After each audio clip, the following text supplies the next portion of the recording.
It's an orange juice. What's up everyone, this is OJ. The Tornado is an epic spell found not in Spell Valley, but in Builder's Workshop. Once released, you can buy a stack of 10 for 400 gems. This brings it up to level 3 immediately. Increasing its level will only increase its damage. Like all cards in the game, the damage increases 10% per level. At tournament standard, it deals 58 damage per second for a total of 178 damage over 3 seconds. If you break it down, it administers 1 tick of damage every 0.5 seconds for 29 damage. So it takes 1.5 seconds to kill skeletons, which is 3 ticks. It does not damage buildings, so you don't need to worry about activating the King's Tower. It can pull both air and ground units, dealing damage similar to Zap. It won't kill anything stronger than stab goblins. Minions will still survive with a sliver of health, but it offers the benefit of pulling the units.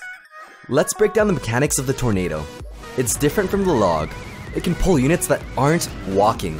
This can be when they're deployed or when they're busy attacking. But if a unit is already walking and you try to pull it away from where it wants to go, the unit will resist the Tornado. However, if you pull a unit toward its intended destination, that actually pulls them significantly faster. This can be a good thing if you want to separate certain units.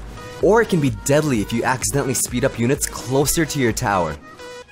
Size, weight, and move speed of the unit does not matter. The mechanic pulls all units at equal strength.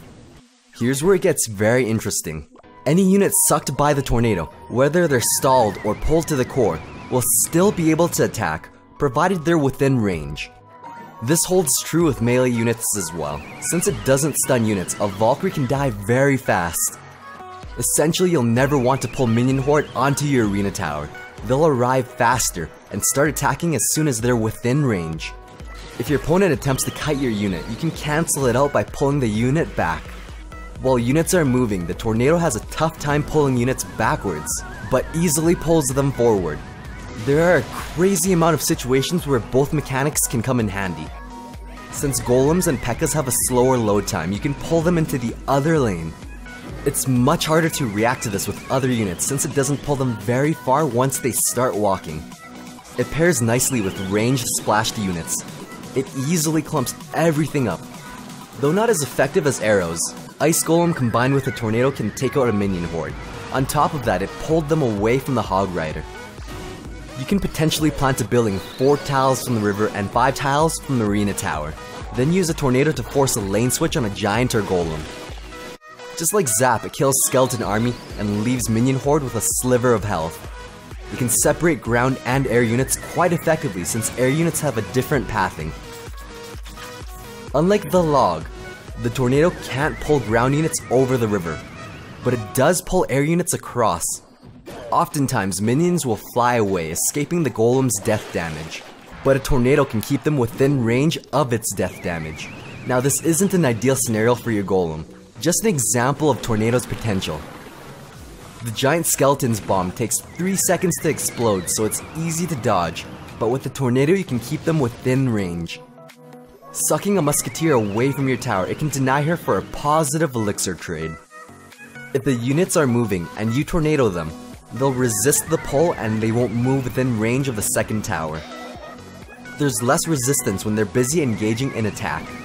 You can use small units to pull them and possibly even lane change that unit. Royal Giant is extremely difficult to counter once you've lost the tower, but you can divert the majority of its damage using a Tornado to persuade it into the other lane. This spell seriously limits the placement of miners. All of these tiles can force the miner to activate the King's Tower. If a Giant is already locked onto your tower, that means he's not walking, so you'll have more pull strength. This is especially helpful if you want to re-aggro him onto a different building. When an Inferno Dragon is already locked onto your tower and you don't have a stun, you can use a Tornado to pull him out of range of your tower.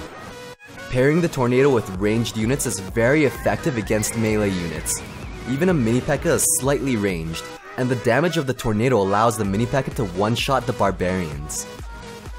With this exact placement and timing, it can shut down a Mini P.E.K.K.A. When your opponent pig pushes, it can completely cancel it out, then pull the hog onto your building and kill the small units. If your enemy has a death ball coming, the tornado can clump up the death ball, then finish with a fireball. Despite all these crazy potential plays, you also have to be careful not to pull the units toward your tower faster. The units will still be able to attack as long as they're within range.